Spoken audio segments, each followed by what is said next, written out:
Laetitia Hallyday contre-attaque.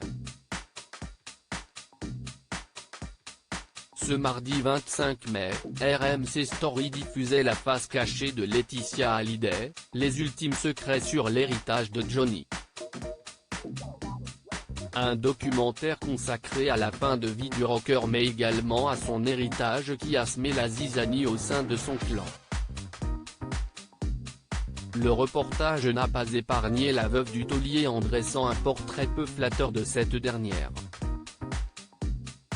Celui-ci a notamment pointé du doigt la façon dont la maman de Jade et Joey avait réussi, d'une certaine manière, à prendre le contrôle sur la vie de son mari avant sa mort. Si elle lui a permis d'échapper à certains de ses démons, elle n'hésitait également pas à le rappeler à l'ordre quand il faisait de folles dépenses ou à faire le tri dans son entourage, tout en supervisant certaines décisions de sa carrière, dans l'ombre. Au lendemain de la diffusion de cette émission, la compagne de Jalil espère a partagé des messages particulièrement intrigants dans sa story Instagram, qui laissent penser qu'elle n'a pas vraiment apprécié ce qui a été dit à son sujet. On n'empêchera jamais les imbéciles de se faire des idées, si est-il la seule manière d'ailleurs qu'il ait d'en avoir, a-t-elle écrit. Une phrase qui semble lui avoir été inspirée par une de ses amies qu'elle a d'ailleurs mentionnée en ajoutant un Love this, j'adore, note de la rédaction, qui veut tout dire.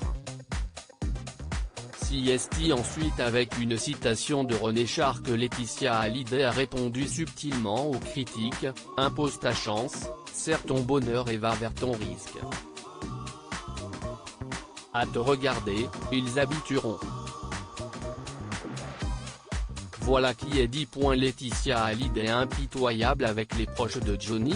Ce mercredi 26 mai, Laetitia Hallyday en a une nouvelle fois pris pour son grade dans Touche pas à mon poste. Bernard Montiel s'est en effet permis quelques indiscrétions sur la mère de famille de 46 ans.